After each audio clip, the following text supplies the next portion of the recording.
Last time कहाँ तक हम लोगों ने किया था? तो नेक्स्ट जो है हमारा चैप्टर नंबर 13 जो है वो लेक्चर नंबर पार्ट 2 जो है वो कंटिन्यू हो रहा है, जिसमें आज हम पढ़ने के लिए जा रहे हैं ओहम्स लॉ, और यहाँ से आगे फॉरवर्ड टॉपिक्स को देखा जाएगा और उसके बाद आपको MCQs करवाऊँगा।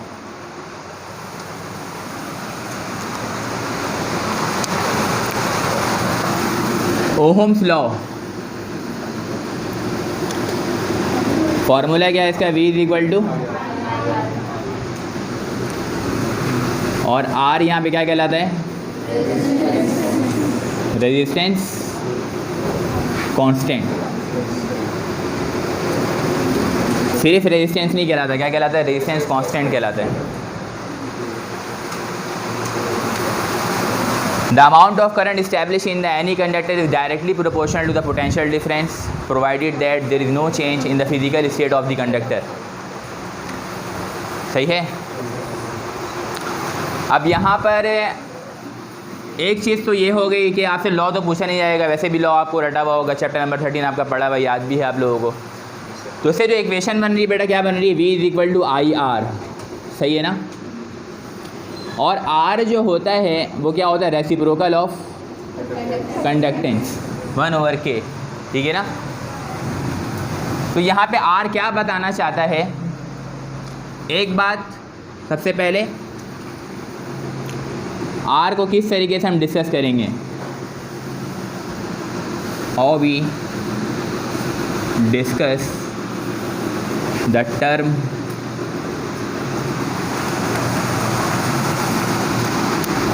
रेजिस्टेंस R, ठीक है। और उसमें सेकंड चीज़ जो है लिमिटेशंस, कि किन लिमिट्स को जो है वो है आखिर ओहम्स लॉ जो है वो फॉलो कर रहा होता है, सही है।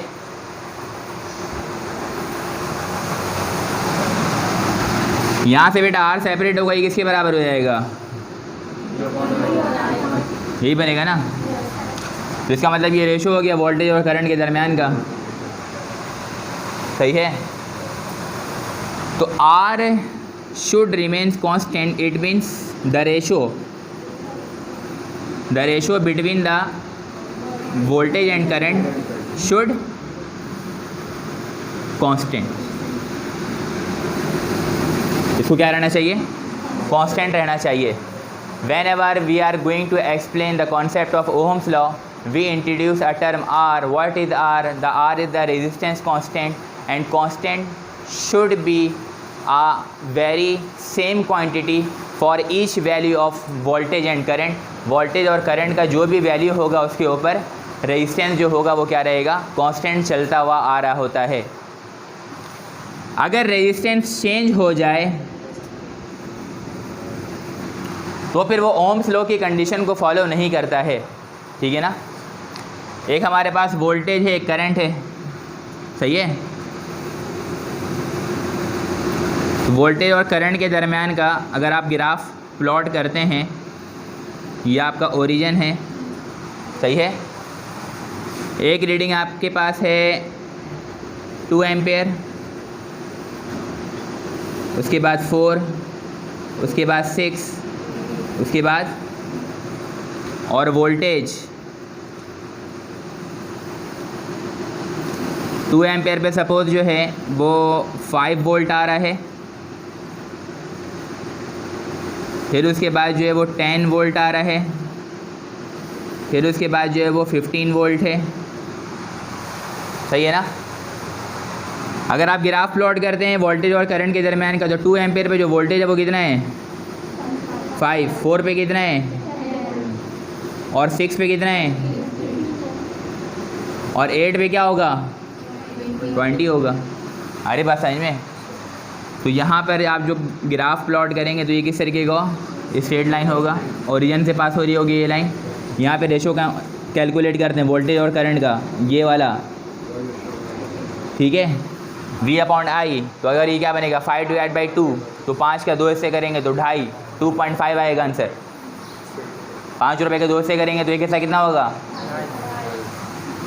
ये 10 वोल्ट है, उसके 4 हिस्से करेंगे तो भी कितना आएगा, फिर 15 पे, तो क्या आंसर आ रहा है बार बार 2.5 2.5 2.5। तो resistance become constant for each value of voltage and current. This is the valid condition of the application of the Ohm's law. अगर किसी ग्राफ में इस तरीके का रेशो आ रहा है वोल्टेज और करंट का, तो हम बोलेंगे वहाँ पर ओम्स लॉ जो वैलिड रहेगा, अदरवाइज ओम्स लॉ वैलिड।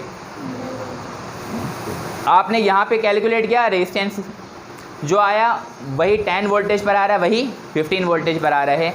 लेकिन अगर किसी ग्राफ में एक रेजिस्टेंस सेम आए, दूसरा सेम आए, तीसरा डिफरेंट हो जाए, चौथा डिफरेंट हो जाए, पांचवा डिफरेंट हो जाए, तो इसका मतलब वो ओहमिक कंडक्टर नहीं कहलाएगा।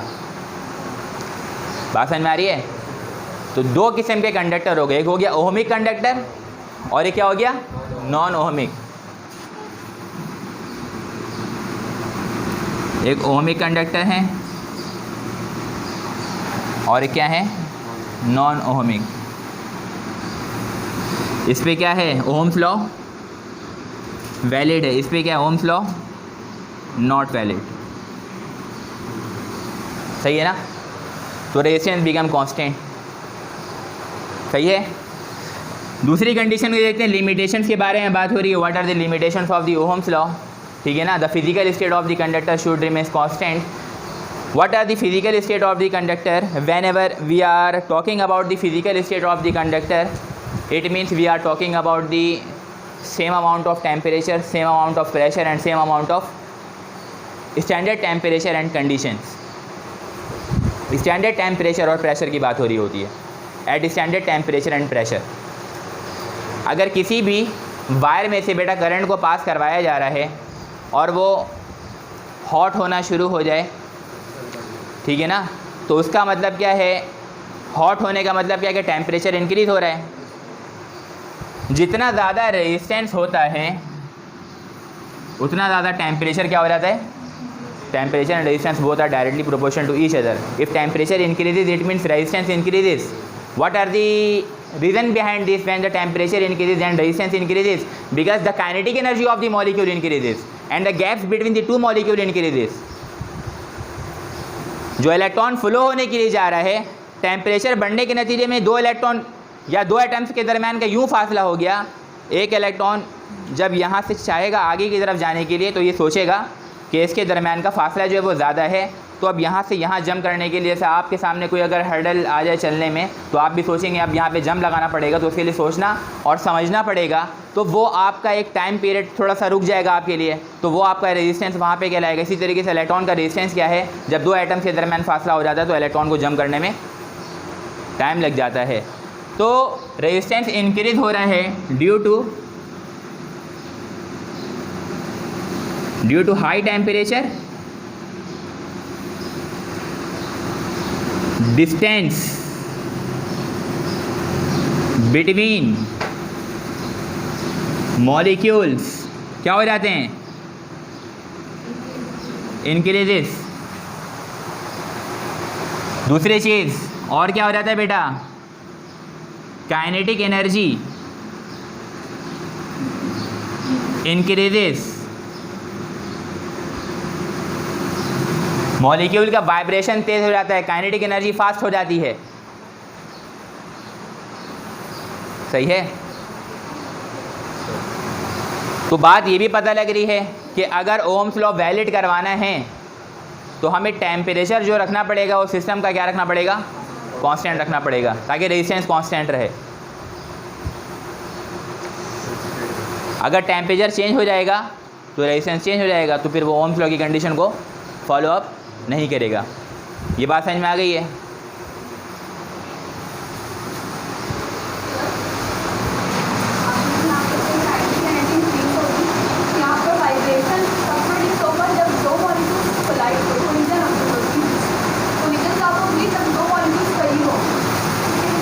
कोलिजन में ये बेटा मतलब होता है ना कि टकरा के दूर चले आना।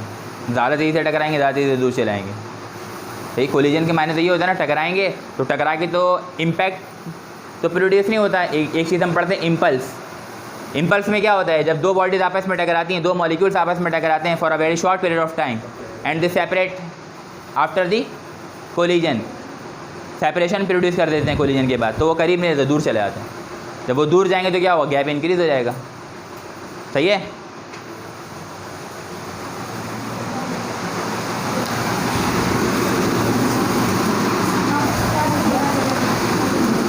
टेम्परेचर क्या रहना चाहिए भाई, किस लिए, ताकि रेजिस्टेंस क्या रहे,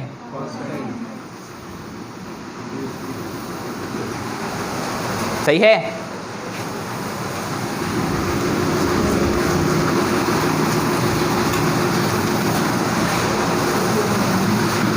आर बराबर हो गया था हमारा किसका, वी ओवर आई के, है या नहीं। ऊपर क्या रहता है, नीचे क्या रहता है, ये किसके बराबर होता है, सही है। Potential difference of 1 volt passes through any conductor under the current of 1 ampere, या is the current of 1 ampere establish in the any conductor under the potential difference of 1 volt. तो जो करंट पैदा होगा वो कितना होगा, सॉरी, जो resistance पैदा होगा वो कितना होगा, 1 ओम। आर को बताया गया कि किसके बराबर होता है, 1 ओवर, और के क्या बताया गया था, कंडक्टेंस कांस्टेंट। इसकी यूनिट क्या होती है, हाँ, और क्या है, इसकी यूनिट क्या है, ये रेसिप्रोकल है ना इसका, तो उल्टा कर देंगे एम एच, ये रेसिप्रोकल हो गया। ये मजाक नहीं है, मैं बताता हूँ बच्चों को, समझते हैं मजाक है, ये उल्टा, ये ओम है ना, ये इसको रिवर्स कर देते हैं, मोह हो जाता है ये, सही है। हाँ हाँ, 1 ओवर ओम हो जाएगा, ओम इनवर्स भी कह सकते हैं के को, सही है। ओम इनवर्स,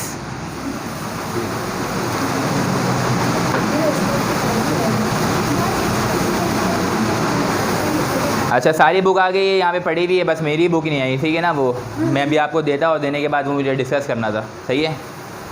तो वो भी बाइंडिंग पे लगी हुई है, वो भी आ जाएगी। बाकी अभी जो मैं आप लोगों को दे दूँगा, सारे जो बुकलेट है ना प्रोवाइड कर दूँगा।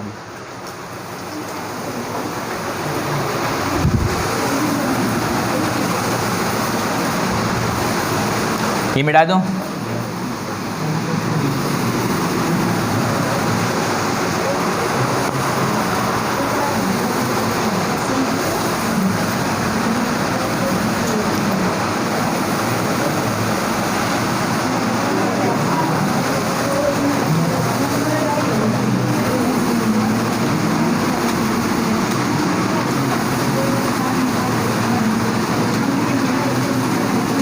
मिटा दूँ ये।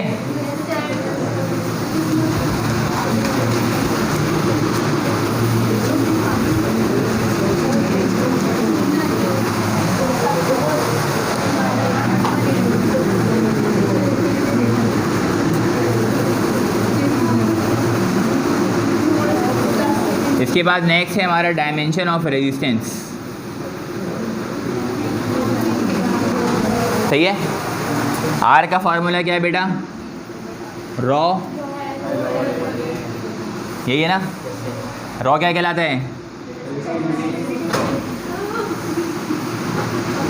रेजिस्टिविटी, सही है ना।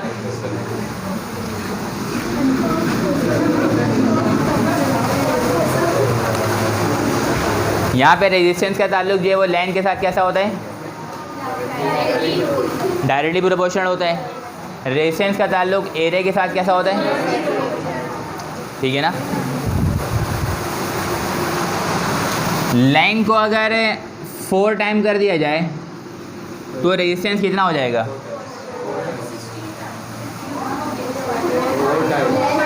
ये 4 टाइम, तो ये स्क्वायर थोड़ी लगा हुआ है, 16 टाइम हो जाएगा। मैंने बोला लेंथ, सही है।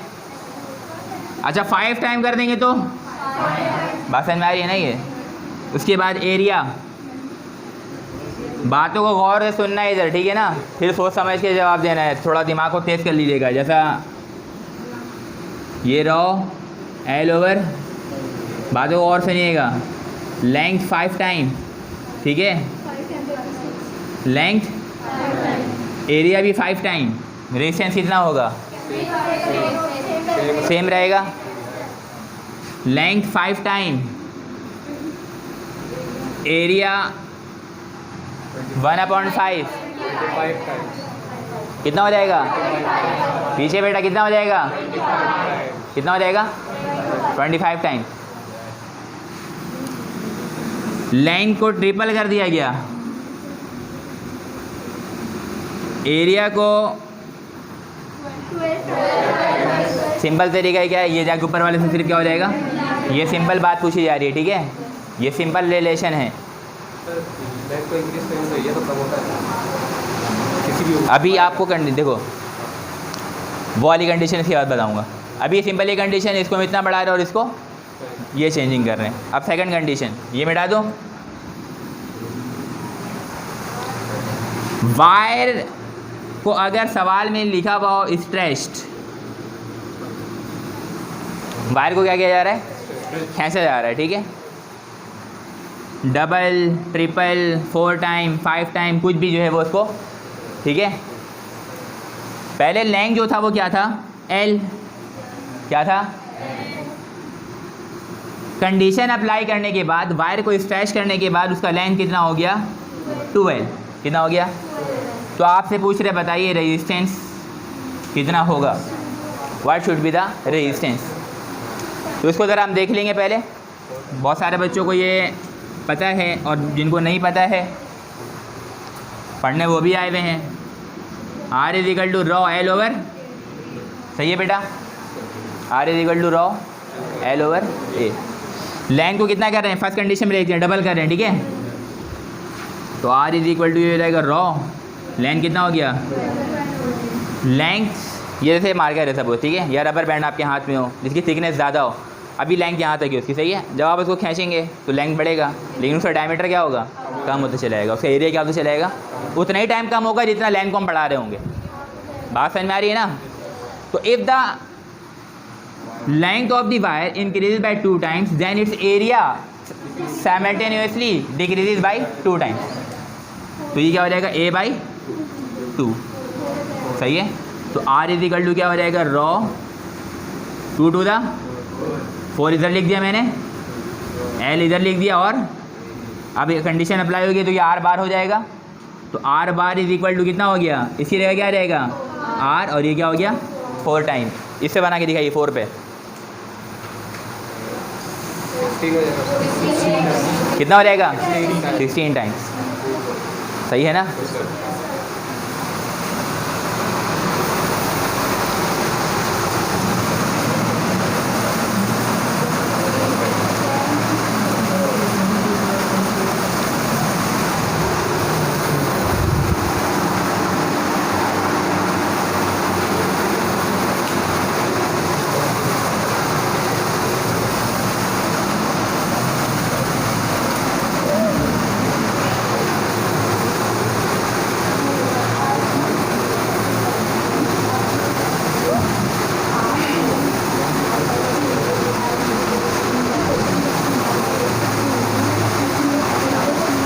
मिटा सकता हूँ ये?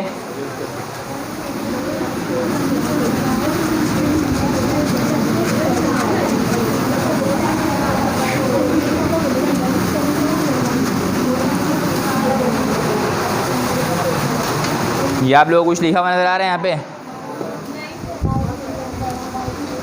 थोड़ा छोटा कर दे रहे हैं।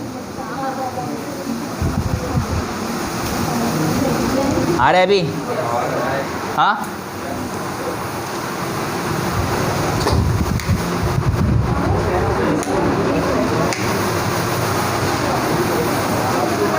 मैं पढ़ रहा हूँ, सही है। तो ज़्यादातर जो क्राइटेरिया रहेगा ना, अभी शुरू की क्लासों में इस तरीके से मैं आपको थोड़ी थ्योरी डिस्कस कर रहा हूँ। ज़्यादातर जो होगा मैं MCQs डिस्कस करूँगा, और फिर उसके बाद जो है ना उससे रिलेटेड जो थ्योरी होगी उसको डिस्कस किया जाएगा, सही है। तो सबसे पहले लिखा हुआ है the current through a metallic conductor is due to the motion of. अच्छा, इसमें ये जो बुक है, ये वाली बुक, ये जो बुकलेट है वो ये पड़ी हुई, ठीक है। इसमें सरगोदा, फेडरल बोर्ड, लाहौर, ठीक है ना, और नम्स उन सारे के MCQs जो है उसमें मैंने जमा किए में, सही है। तो ये बुक जो है वो आपको मिल जाएगी। ये स्पेशली वो MD कैट के लिए, मतलब मेडिकल वालों को ये दिया जाएगा, इंजीनियरिंग वालों को ये नहीं दिया जाएगा, क्योंकि उनको इसकी ज़रूरत नहीं है, सही है। और चाहे तो मुझसे ले सकते हैं, ठीक है ना। The current through a metallic conductor is due to the motion of, सही है ना, नज़र आ रहा है बेटा ये और बड़ा कर दूँ। फिर उसके बाद लिखा हुआ in liquid and gases the current is due to the motion of. ये लास्ट हमने जो लेक्चर लिया था उसमें ये चीज़ें थी, both positive and the negative ions. Example मैंने बताया था, जो इलेक्ट्रोलाइसिस हम करवा रहे होते हैं, HCl की मैंने एग्जाम्पल दी थी, जिसमें हाइड्रोजन का पॉजिटिव आयन और क्लोरीन का नेगेटिव आयन जो है वो मूव कर रहा होता है, सही है। Free electrons are. फिर उसके बाद question number 4, the direction of conventional current flowing in a circuit. Conventional current मैंने बताया था, कन्वेंशनल करंट में मैंने आपको दो बातें बताई थी, पॉजिटिव चार्ज फ्लो करता है फॉरवर्ड डायरेक्शन में और नेगेटिव चार्ज फ्लो करता है बैकवर्ड डायरेक्शन में। बात एक और सुन लीजिएगा, कन्वेंशनल करंट में पॉजिटिव चार्ज सोर्स से फ्लो कर रहा होता है। देखो भाई, कहीं से भी करंट आ रहा है ना, कहीं से भी करंट आ रहा है। लेट अस सपोज हमारे घरों में जो करंट आ रहा है वो के इलेक्ट्रिक सप्लाई कर रहा है, तो के इलेक्ट्रिक पहले क्या कर रहा है, करंट जमा कर रहा है एक जगह, चार्ज जमा कर रहा है। हमारा इलाका क्या हो गया, लोअर पोटेंशियल, और उसका इलाका क्या हो गया, हायर पोटेंशियल। तो हायर पोटेंशियल से पॉजिटिव चार्ज फ्लो करता है और नेगेटिव चार्ज मैंने बताया था किस तरीके से वो आपस में अपोजिट डायरेक्शन में फ्लो कर रहे होते हैं, ठीक है। तो नेगेटिव चार्ज अपोजिट जा रहा होता है सोर्स की तरफ और पॉजिटिव चार्ज कहाँ जा रहा होता है, एक्सटर्नल सर्किट की तरफ। ये बताया था, positive charge flows toward the external circuit and negative charge flows toward the source, ये होता है ना इसमें। तो direction of the current flowing in a circuit is, number A लिखा हुआ है, from negative to positive in the external circuit and from positive to negative within the source of potential difference battery. एक option ये लिखा हुआ है। दूसरा option लिखा हुआ है from positive to negative in the external circuit and from negative to positive within the source. तीसरा ऑप्शन क्या लिखा हुआ है,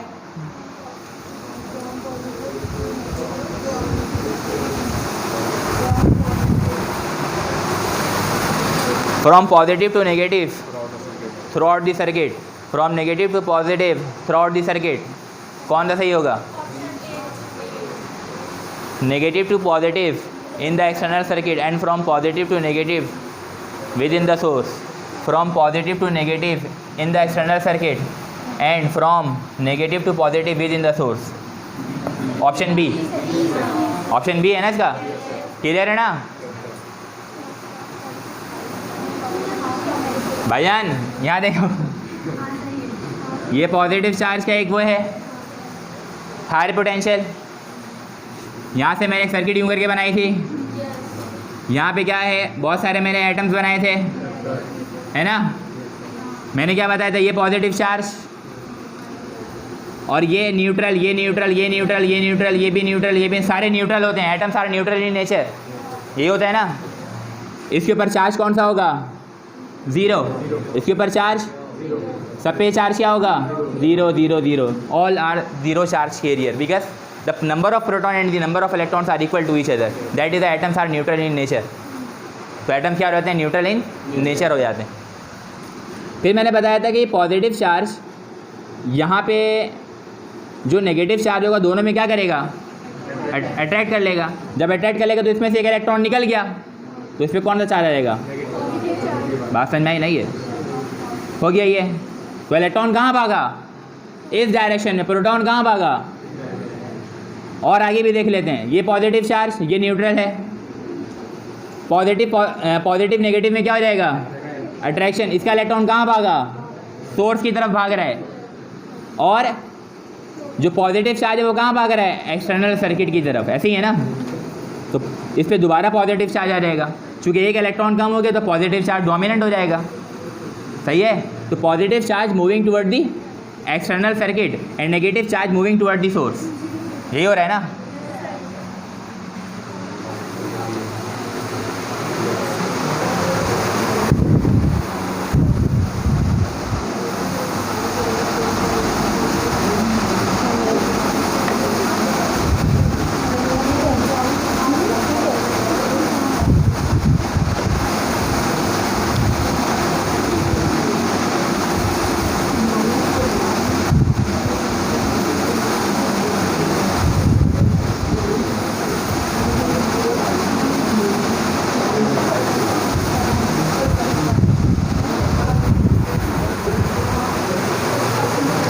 फाइव आगे पीछे हो गया, चलो देख लेंगे इसको अभी।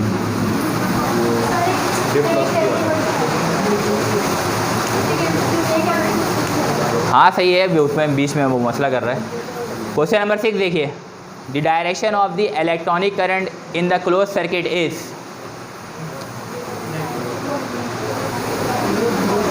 The direction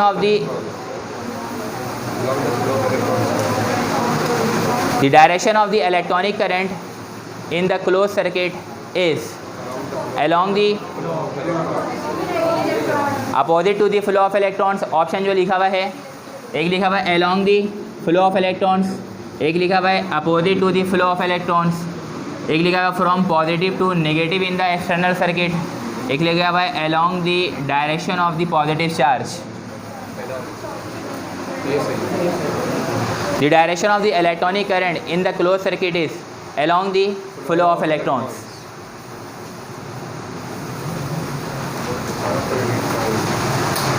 question number 7, the charge per unit time,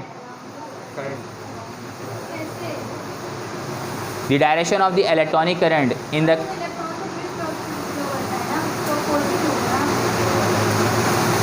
ये वाला पढ़ ले question number 6। The direction of the electronic current in the close circuit is, close circuit में इलेक्ट्रॉनिक करंट की डायरेक्शन क्या होती है? तो क्लोज सर्किट में जहाँ पर करंट का फ्लो होता है बस वही डायरेक्शन होती है। क्लोज सर्किट जो हम पढ़ रहे होते हैं ना, जो हम सर्किट डायग्राम्स पढ़ रहे होते हैं, बहुत सारे सर्किट डायग्राम पढ़े ना भाई, ठीक है।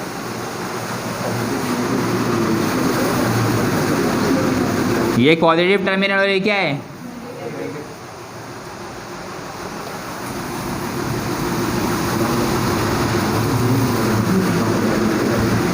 ये पॉजिटिव चार्ज फ्लो कर रहा होता है, तो काम वही हो रहा होता है, लेकिन कन्वेंशनल करंट वाला पॉजिटिव चार्ज फ्लो करता है, और पॉजिटिव चार्ज के फ्लो करने की वजह अगर इलेक्ट्रॉन क्या करे तो उसके अपोजिट डायरेक्शन में फ्लो शुरू कर देते हैं। तो along the flow of electrons, मतलब पॉजिटिव चार्ज जो मूव कर रहा होता है वो करंट को फॉलो अप नहीं कर रहा होता, इलेक्ट्रॉन जो फ्लो हो रहा होता है। करंट के बारे में जब भी कहते हैं तो क्या कहते हैं? Current is nothing but only the moving of free electron in the any conductor. तो करंट के मोशन के बारे में बात कर रहे होते हैं।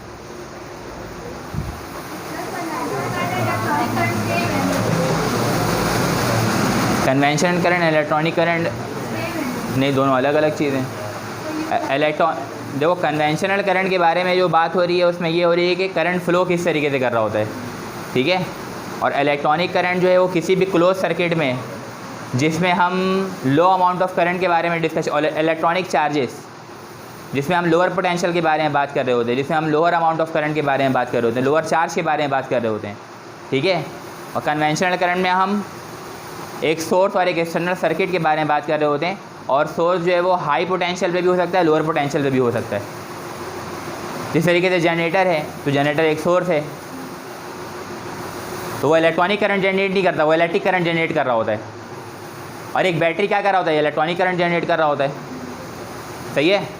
दोनों की डायरेक्शन अपोजिट होती है, और दोनों की डायरेक्शन अपोजिट होती है, सही है।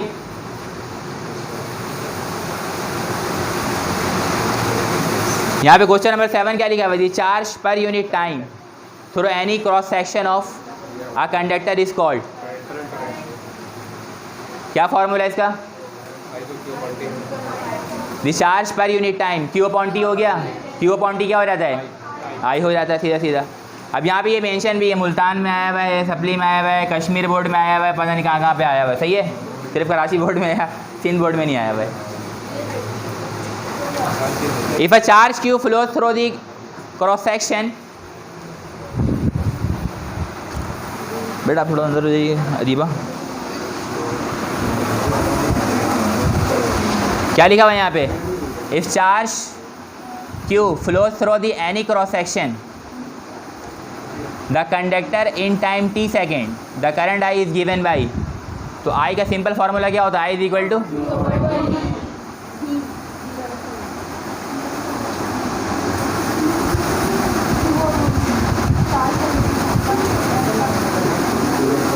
1 coulomb per second is equal to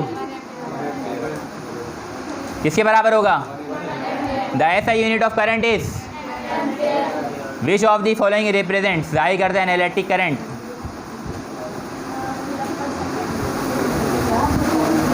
which of the following represents an electric current? Coulomb second inverse, यानी कि कूलम पर सेकंड हो जाएगा। इफ़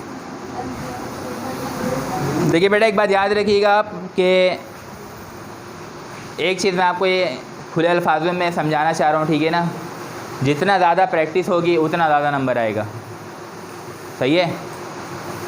और प्रैक्टिस भी किस तरीके से कि जो एमसीक्यूज़ आप सॉल्व कर रहे हैं उसका थोड़ा सा डिटेल भी आप उसके सामने मेंशन करते हुए चले आएँ। एक नोट्स आपने जो मैंने आपसे कॉपी बनवाई है ना, उस कॉपी में जो चीज़ें आपको प्रोवाइड की जा रही हैं वो लेक्चर वाइज आप उसको नोट करते जाएंगे। दूसरी चीज़ क्या है कि जो आपको अभी बुक दी जाएगी तो वो बुक आपने टोटली जो है उसमें जितना आप लिख सकते हैं उसको संभाल के नहीं रखना है। उसमें ऐसा नहीं है कि उसमें कोई टिक नहीं लगाना है, या उसमें ऐसा नहीं करना है कि उसमें कोई हाइलाइटर यूज़ नहीं करना है, या उसमें ऐसा नहीं है कि उसमें कोई जो है ना आप मार्किंग ना करें। जितना आप उसको भर सकते हैं, भरने से मुराद ये नहीं कि कार्टून बना रहे बैठे बैठे या गाना लिख रहे उसमें बैठे बैठे, सही है? उसमें जितना भी आप मटेरियल जमा कर सकते हैं उसी चैप्टर के अंदर वो लिखते चले आइएगा। और एक मैंने बताया हुआ हर कॉपी आप ऐसी बना लीजिए कि जब भी आपको इस प्रिपरेशन के लिए कॉपी खोलनी हो तो एक कॉपी उठाइए अपनी और उसको पढ़ना शुरू कर दिया। मटेरियल्स आपके पास कुछ वैलिड मटेरियल्स होने चाहिए। जैसे मैं अभी आपको कुछ चीज़ें प्रोवाइड कर रहा हूँ, जो चीज़ आपको प्रोवाइड करते जाऊँगा वो चीज़ें आप जो है ना वो आपका एक वैलिड मटेरियल होगा जिससे आप प्रिपरेशन जो है वो करते चले आएंगे, सही है? तो जितना ज़्यादा एमसीक्यू सॉल्विंग होगा उतने ज़्यादा नंबर आने के चांसेस हैं। हर सब्जेक्ट में 5-5 हज़ार एमसीक्यू सॉल्व हो जाए मेरा, कितना? तो ये कोई मुश्किल बात थोड़ी आप लोगों के लिए। मेरे ख्याल में आप लोग 10-10 हज़ार भी सॉल्व कर लेंगे, सही है ना? उसके बाद क्या लिखा हुआ है?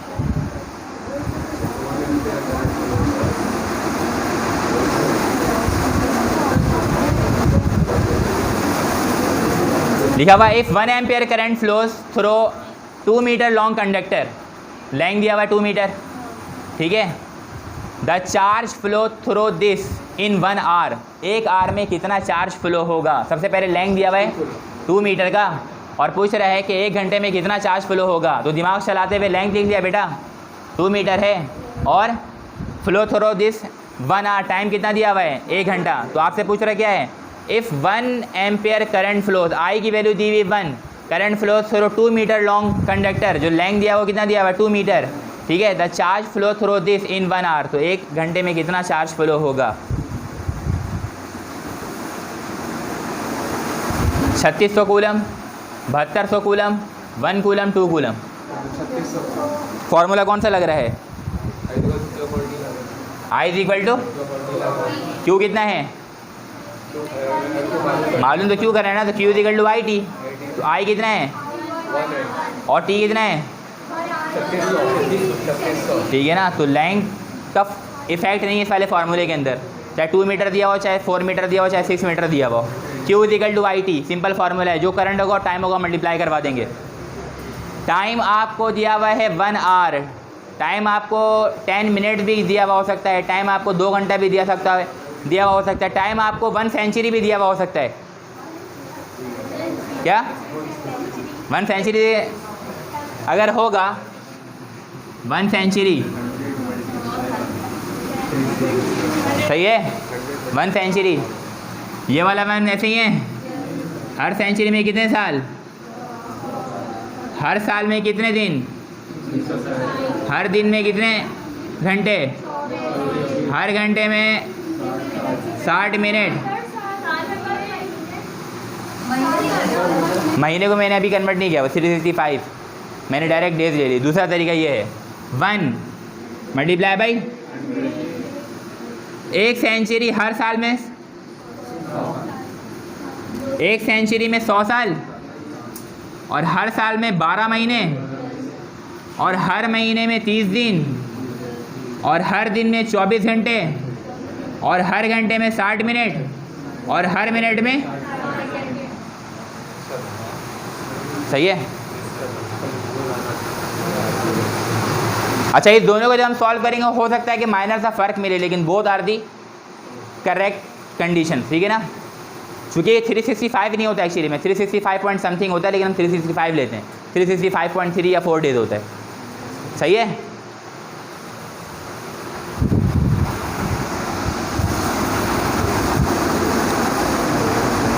The relation between charge Q and current is given by,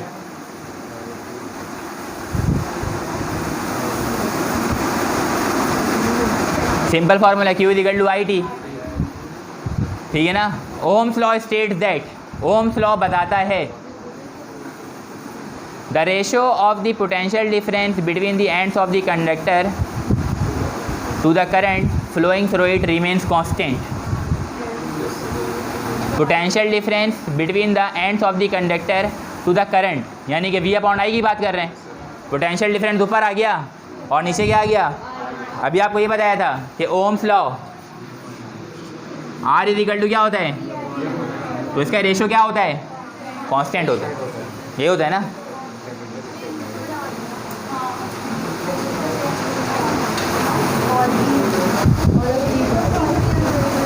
दूसरा ऑप्शन सुनिएगा। पहला ऑप्शन जो लिखा हुआ है, पहले ऑप्शन के मुताबिक क्या हो जाएगा, the ratio of the potential difference between the ends of the conductor to the current, यानी कि ऊपर वोल्टेज आ गया, नीचे क्या आ गया, करंट इज कांस्टेंट। पहले कंडीशन समझ में आ रहा है। दूसरे कंडीशन को देखते हैं। दूसरे कंडीशन में लिखा हुआ है the current through a conductor is directly proportional to the potential difference provided that there is no change in the physical state of the conductor. ये बात भी सही है, ये पूरे लॉ लिखा हुआ है, कंडीशन लिखी हुई है, सही है। सी क्या लिखा हुआ है, the voltage across a conductor is directly proportional to the current passing through it if temperature is kept constant. ये भी सही है। तो सारी बातें सही हैं, सही है ना। तो अगर इसको हम याद करना चाहें, ये जैसे MCQs आपको गिवन है, अगर आपने इसको रट्टा लगा लिया, जैसे आपको लॉ याद है, the amount of current establish in the any conductor is directly proportional to the potential difference. जो इस कंडीशन को फॉलो करेगा वो ओम्स लॉ को फॉलो करेगा, provided that there is no change in the physical state of the conductor. तो इसको एक याद करना एक अलग चीज़ है, और फिर इसकी कंडीशन को समझना एक अलग चीज़ है। सारी कंडीशन भी मालूम होनी चाहिए। आप एक बात याद रखिएगा, जो MCQs आपके एग्ज़ाम में अपेयर होने वाला है ना, वो इतना आसान नहीं होगा कि आसानी से एक मतलब पढ़ के समझ में आ जाए। 2 से 3 ऑप्शन होता है। जब आप MCQs पढ़ेंगे तो आपको ऐसा लगेगा कि ये MCQs मैंने सॉल्व किया हुआ है, इसमें ये वाला होता है, सही है। अब जैसे MCQs ये आया हुआ है ना, तो अगर ये वाला MCQ सपोज उठ करके आता तो सेम एज इट इज़ हू बहू आ जाएगा। ऑप्शन वगैरह इतना चेंज नहीं करते, चूँकि पहले से वो कब से एडमिशन हो रहे हैं ना, तो उनका बहुत सारा मटेरियल पहले से ही बना हुआ है, तो वो उठा करके लेकर आते हैं पास पेपर, सही है। जिस तरीके से हम लोग आपका टेस्ट कंडक्ट करते हैं तो क्या करते हैं, हमारे पास 12 साल के पेपर पड़े हुए हैं, तो उसमें से कोई सा भी एक पेपर बाहर निकाल लेते हैं आप लोग का टेस्ट कंडक्ट करवाने के लिए। तो इसी तरीके से जब पेपर कंडक्ट हो रहा होता है तो वो पास पेपर से मिल करके बन रहा होता है। तो पास पेपर में जो एक MCQs लिखा हुआ है, तो वो MCQs उसमें जो ऑप्शन है वो सारे हूबहू वैसे ही आ जाते हैं। तो इसीलिए जितना ज़्यादा प्रैक्टिस होगी MCQs की, उतना ज़्यादा मार्क गेन करने के चांसेस जो होंगे वो ज़्यादा होते चले आएंगे, सही है।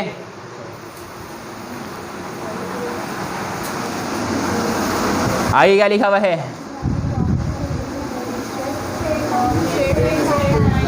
Straight line. अब यहाँ पे एक चीज़ डिस्कस करना चाहूँगा मैं, सही है। बोर्ड नज़र आ रहा है और उस पर लिखा हुआ वो सारा नज़र आ रहा है। ये देखिए,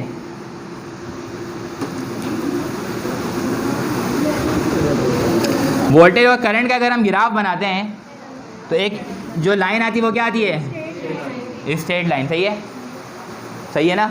अब यहाँ पे जो चीज़ मैं डिस्कस करना चाह रहा हूँ वो ये है कि यहाँ पे कभी कभार एरो लगता है, कभी कभार नहीं लगता। कभी एरो लगता है, कभी। जिस ग्राफ में ये एरो लगा हुआ होगा वो ये बताएगा कि ये सारे कंडीशन के लिए वैलिड है, ये सारे कंडीशन के लिए वैलिड है। चाहे कुछ भी हम चेंजिंग कर दें, उसका रिलेशन हमेशा क्या रहेगा, डायरेक्टली प्रोपोर्शन का ही रहेगा। उसका ग्राफ कभी भी कर्व नहीं बनेगा, वो कभी भी अपने पोजीशन से, अपनी कंडीशन से हटेगा नहीं। सही है। जिस तरीके से आप लोगों ने हुक्स लॉ पढ़ा होगा, stress is directly proportional to the strain under the elastic limit. सही है। स्ट्रेस और स्ट्रेन का ताल्लुक जो है वो डायरेक्टली प्रोपोर्शनल में होता है अंडर द इलास्टिक लिमिट। सही है। अब एक स्प्रिंग है, उस पर आपने 10 ग्राम का एक मास जो है वो हैंग करवा दिया। सही है। तो वो एक एक्सटेंशन प्रोड्यूस करेगा। जो वेट उस पर हैंग करवाया गया वो क्या कहलाएगा, लोड। और जो उस के लेंथ में तब्दीली आएगी वो क्या कहलाएगा, एक्सटेंशन। तो load and extension both are directly proportional to each other. फिर आपने 10 ग्राम का वेट हटाया, 1 किलो का वेट उठाया, लगाया, तो स्प्रिंग बेचारा खिंचा रहेगा पूरा, कभी भी वापस। बात समझ में आ रही है। तो अंडर द इलास्टिक, उसमें कंडीशन है अंडर द इलास्टिक लिमिट। ठीक है। तो इसीलिए जब हम ओहम्स लॉ का या स्ट्रेस हुक्स लॉ का ग्राफ प्लॉट करते हैं, हुक्स लॉ का ग्राफ प्लॉट करते हैं, तो हम ये एरो नहीं लगाते क्योंकि वो हर कंडीशन में वैलिड रही नहीं। अंडर द इलास्टिक लिमिट तक फॉलो करेगा, उसके बाद वो फॉलो अप नहीं करेगा। इसी तरीके से हुक्स लॉ में क्या है कि ग्राफ जो है वो स्ट्रेट लाइन है, लेकिन कब तक, जब तक वोल्टेज और करंट का रिलेशन जो है वो डायरेक्टली प्रोपोर्शनल में रहेगा। और दूसरी बात क्या, टेम्परेचर और रेजिस्टेंस कांस्टेंट रहेंगे। अगर रेजिस्टेंस चेंज हो गया तो ग्राफ, जाहिर सी बात है, फिर वो वेरिएशन प्रोड्यूस करेगा। जब वेरिएशन प्रोड्यूस करेगा तो ग्राफ अपने रास्ते को क्या कर लेगा, चेंज कर लेगा। बात क्लियर रही है।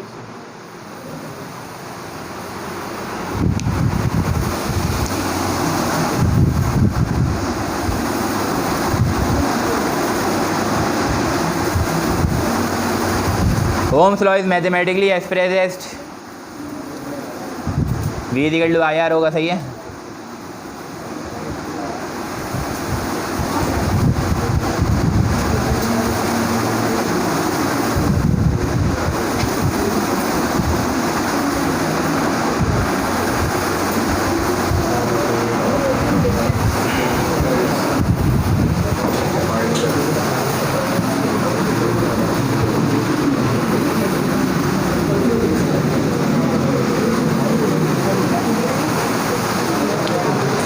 Ohm is the unit of, ohm is defined as R = V/I, ऊपर वोल्ट नीचे एम्पेयर, यही होगा ना। इसमें लिखा हुआ है क्वेश्चन नंबर 19 में, the resistance of a conductor through which a current of unit ampere is flowing through the potential difference across its ends 1 volt is called. सबसे पहले बोला the resistance of a conductor through which, resistance बताना है, the resistance of a conductor, ठीक है ना, through which a current of unit ampere, unit ampere यानी कि 1 एम्पेयर। सही है। फ्लो कर रहा है, 1 एम्पेयर का करंट फ्लो कर रहा है, when the potential difference across it's and is 1 volt. तो उससे जो पैदा होने वाला रेजिस्टेंस होगा वो कितना होगा, कितना होगा, 1 ओम, ऑप्शन नंबर सी। सही है। उसके बाद क्या लिखा हुआ है, resistance of a conductor depends upon potential difference between it end, उसके बाद क्या लिखा हुआ है,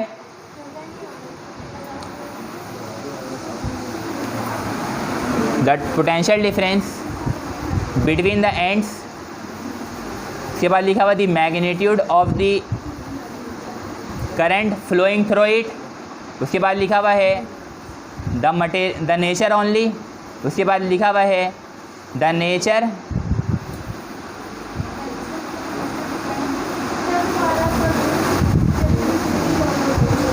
dimensions and physical state of the conductor. पहला ऑप्शन सुनिएगा, लिखा हुआ है resistance of a conductor depends, ठीक है ना, किसी भी कंडक्टर का रेजिस्टेंस डिपेंड करता है। सही है। पहला option the potential difference between its ends, ठीक है, पोटेंशियल डिफरेंस बिटवीन इट्स। दूसरा लिखा हुआ है the magnitude of the current flowing through it. सही है। तीसरा लिखा हुआ है the nature only, nature of the conductor यानी कि कंडक्टर का नेचर ओनली। और डी लिखा हुआ है the nature and dimension physical state of the conductor. देखो भाई नेचर पे तो डिपेंड करता है, आर बराबर होता है किसके, तो अभी मैंने बात की थी आपसे डायमेंशन ऑफ द रेजिस्टेंस, है ना। तो what are the dimension of the resistance, length and the area, if they change then resistance also changes, सही है ना। अगर ये लेंथ और एरिया चेंज होगा तो बेटा रेजिस्टेंस क्या हो जाएगा, चेंज हो जाएगा, सही है।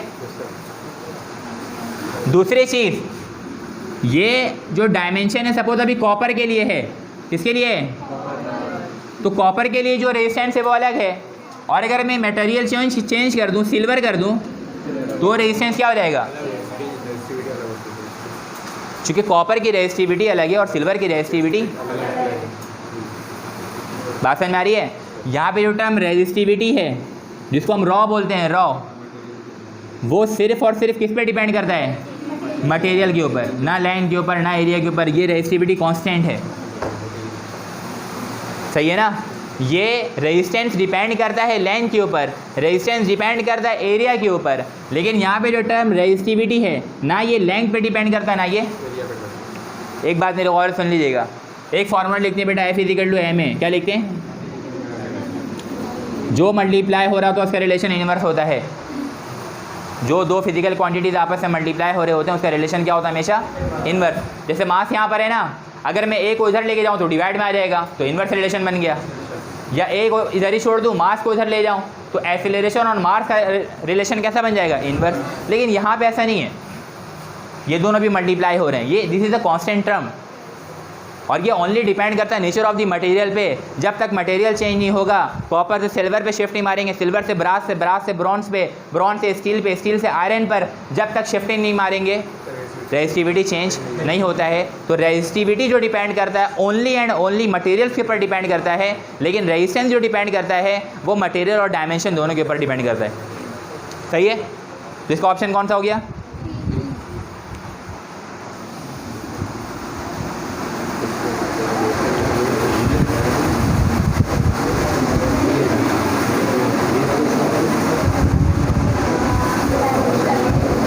कौन सा वाला था ये, 21, the relation V = IR represents if the resistance of a conductor is increased, the current will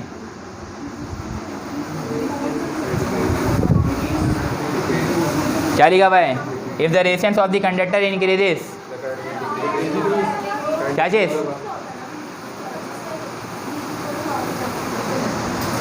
अगर रेजिस्टेंस इंक्रीज होगा तो क्या कम होगा, दो बल्ब हैं, एक बल्ब में जो पावर है वो है 220 वॉट, सही है। एक बल्ब है उसका पावर कितना है बेटा, 220 वॉट, सही है ना। और एक बल्ब है जिसका पावर जो है वो है 120 वॉट, कितना है, किसमें करंट ज़्यादा है, किसमें रेजिस्टेंस ज़्यादा है, which bulb carries the greater current and which bulb carries the greater resistance,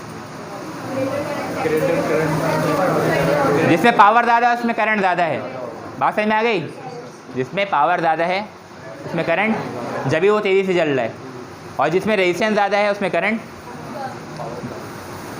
सही है।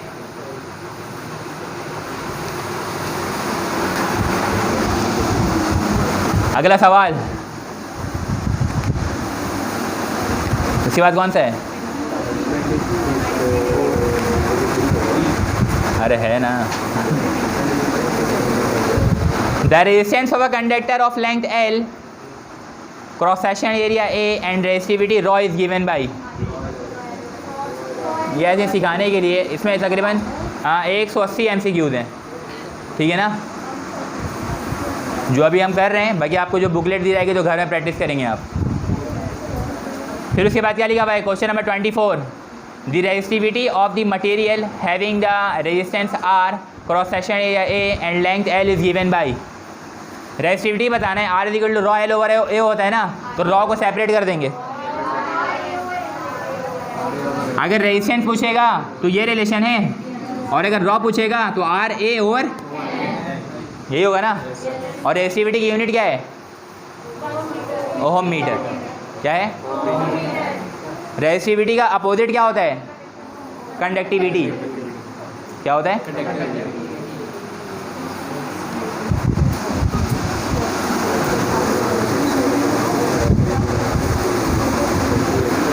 आगे लिखा हुआ है the resistance of a metre cube of a substance is called.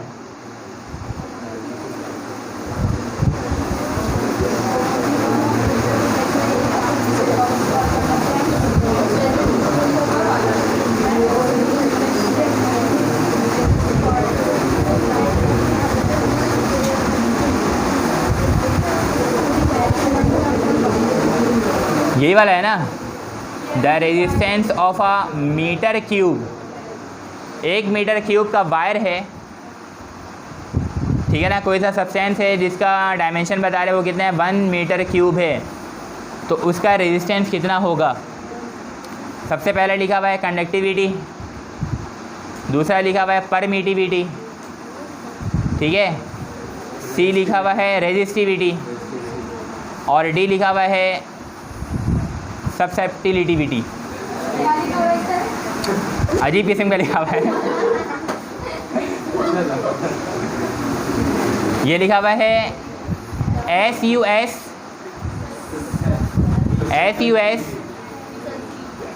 CEP, लिख लिया आप लोग ये SUS,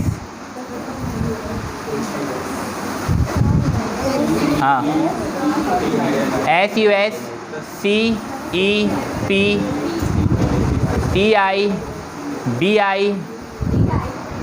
TIBILITY। दिखाना इसमें क्या लिखा हुआ है।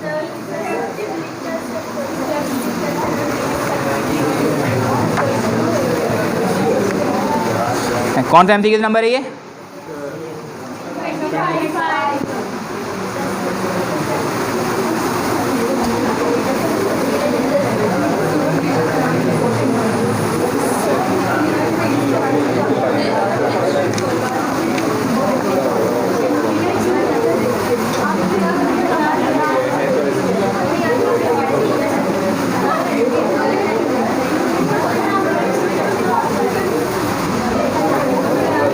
कौन सा MCQ नंबर है? 25।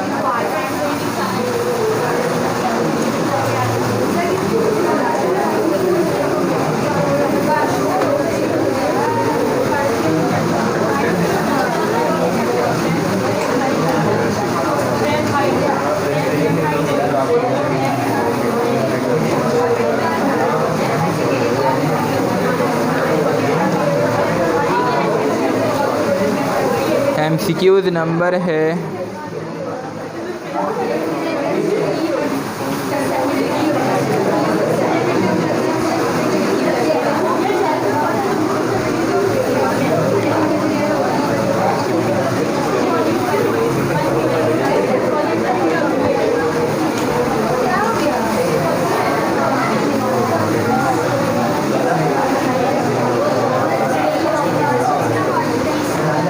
दूसरा वाला देना है, उसमें आगे पीछे कर दिया।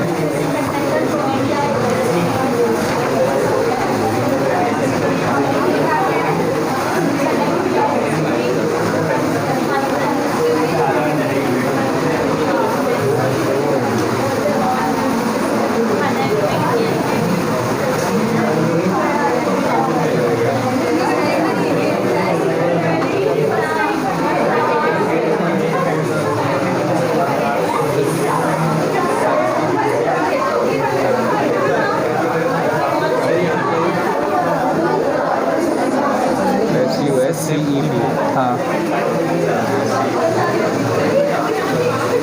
कहाँ गया? कहाँ पर है?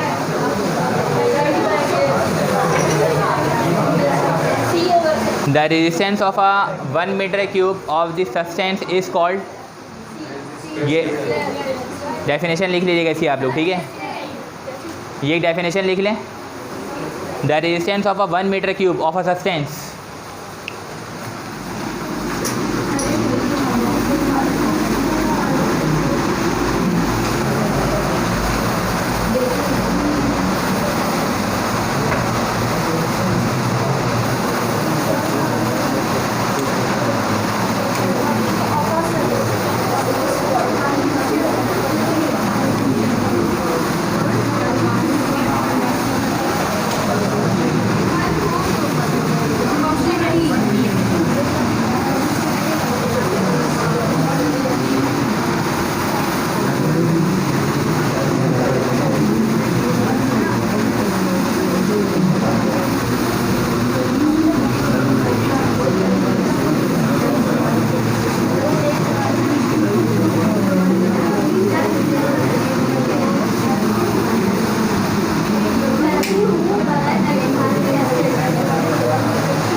क्या लिखा हुआ है ये, the radius of a metre cube of a substance.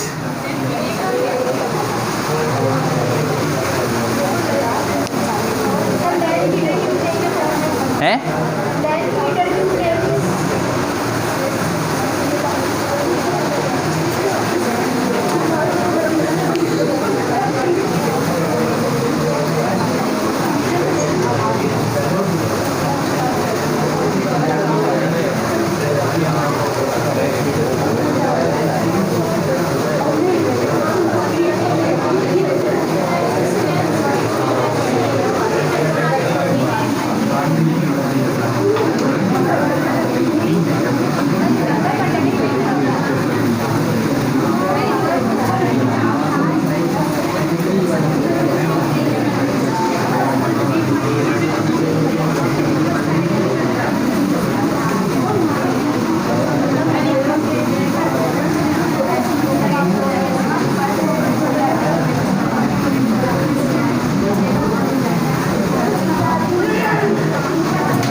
1 metre cube जो वायर था उसको क्या बोल रहे थे कि the resistance of a metre cube wire, ठीक है ना।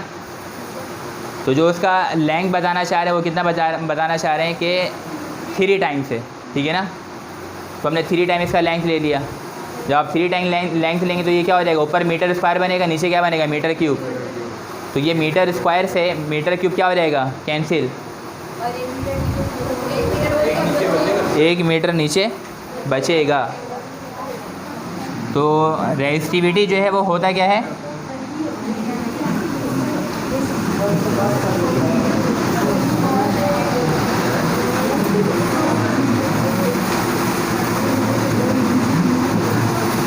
ओहम मीटर है ना ये।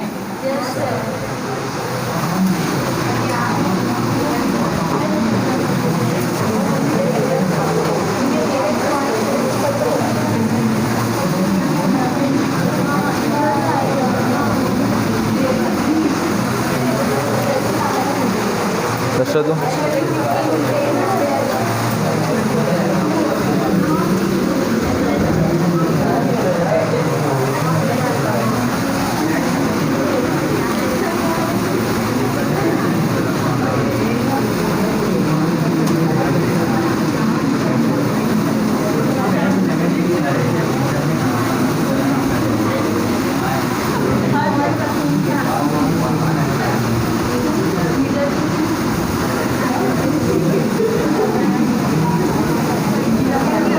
ये रहा भाई, नीचे वो गलत पुट कर दिया था, सही है। तो आप ये सिंपल याद भी कर सकते हैं। मैंने इसको सॉल्व करके इसलिए दिखाया था कि आपको ये आसानी से समझ में आ जाए कि हो क्या रहा है। रेजिस्टेंस का फार्मूला क्या, रॉ एल ओवर ए, मीटर क्यूब वायर है तो क्या लगा दिया इसके ऊपर, क्यूब। तो ये क्या, उसके बाद ये रॉ एल क्यूब की जगह क्या रहेगा, मीटर क्यूब, और ए की जगह क्या रहेगा, मीटर स्क्वायर से ये मीटर क्यूब क्या हो गया, यहाँ बचा ओहम मीटर। तो रेजिस्टेंस किसके बराबर हो गया, ओहम मीटर के। तो ohm metre is the unit of resistivity. हाँ ये ओहम क्या चीज़, अब दोबारा ओहम मीटर स्क्वायर हो जाएगा।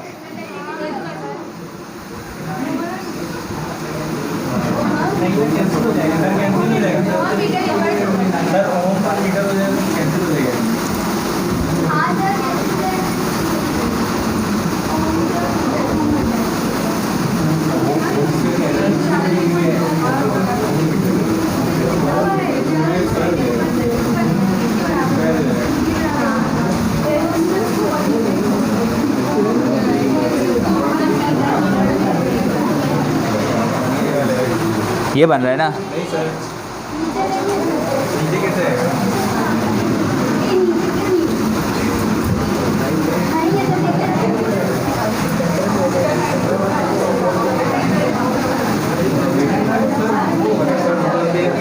हाँ 3 डायमेंशन में 1 मीटर। हाँ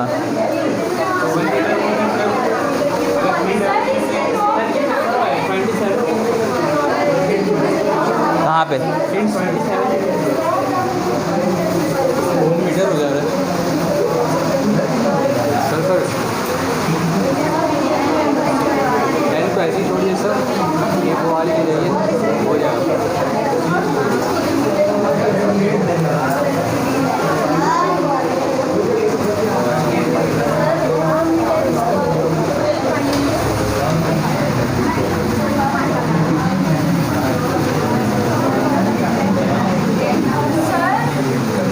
हाँ सर। सर अगर यहाँ पे एरिया की जगह वॉल्यूम अपॉन हाइट करेंगे तो वो ओवर मीटर आ जाएगा।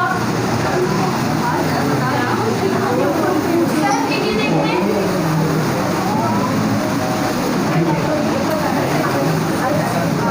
सर मेरी बात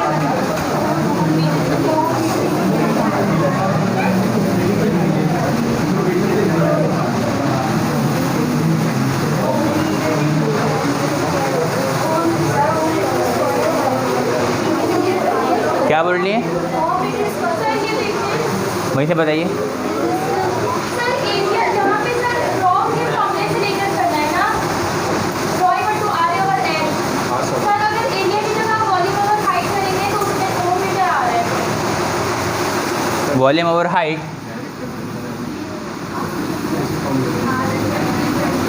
sir rho L over A. हाँ मैं सर रॉ के फॉर्म में लिखा ना।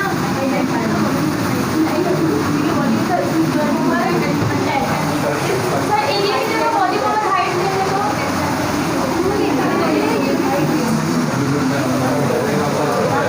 एक ही जगह है? मीटर स्क्वायर है, जगह है तो 100 मीटर आ जाएगा। तो बस 100 मीटर ऐसे ही रहेगा। क्या कौन सा सवाल था?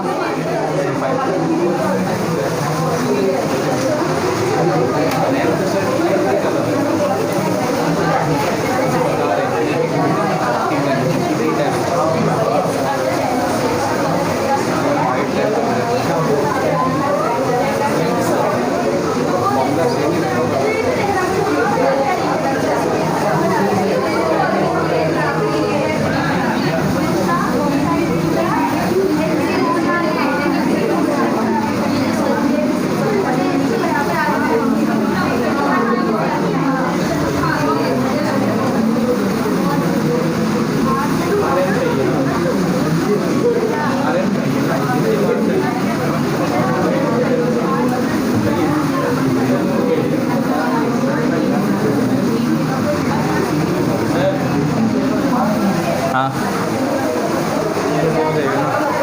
एरिया की जगह पर वॉल्यूम अपॉन लेंथ, इसकी जगह पर एम क्यूब, ये एम स्क्वायर और ये क्यूब से कैंसिल हो गया, 100 मीटर आ गया। रॉ इज इक्वल टू क्या लिखा हुआ है?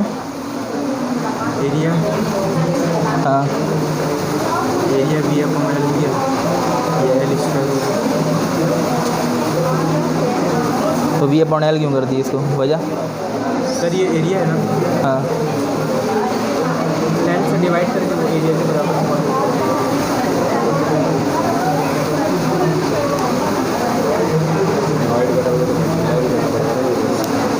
हमने एरिया की जगह एरिया की जगह लिखा है ना, ये पाउंड मल्टीप्लाई करेंगे तो ये आ जाएगा।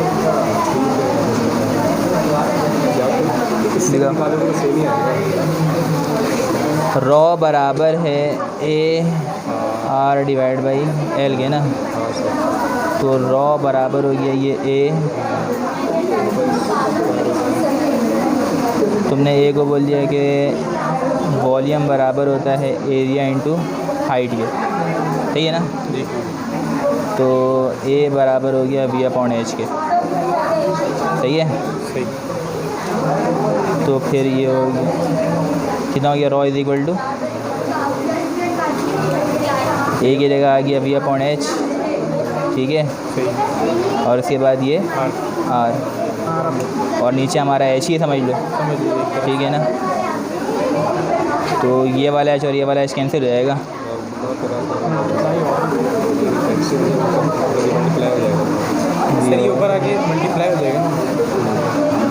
इंटू ये बनेगा ना, ये बनेगा ना कंडीशन। 100 मीटर आ जाएगा इसमें। तो ये हो गया V यानी कि मीटर क्यूब, ये हो गया R यानी कि ओहम, ठीक है, और नीचे हो गया और ये मीटर क्यूब सॉरी, और ये हो जाएगा मीटर स्क्वायर हो गया। इसका ये और ये 1 बज गया तो ये बन गया ओहम और मीटर हो गया। मीटर। सिंपल कॉम्प्लेक्स करेंगे तो ये इसका हाँ सही है।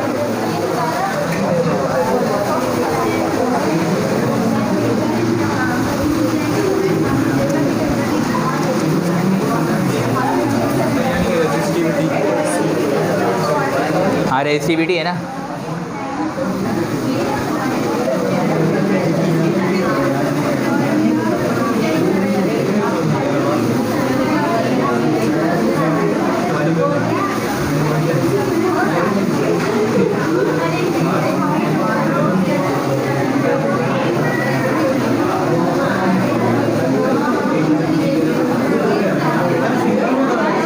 हैं?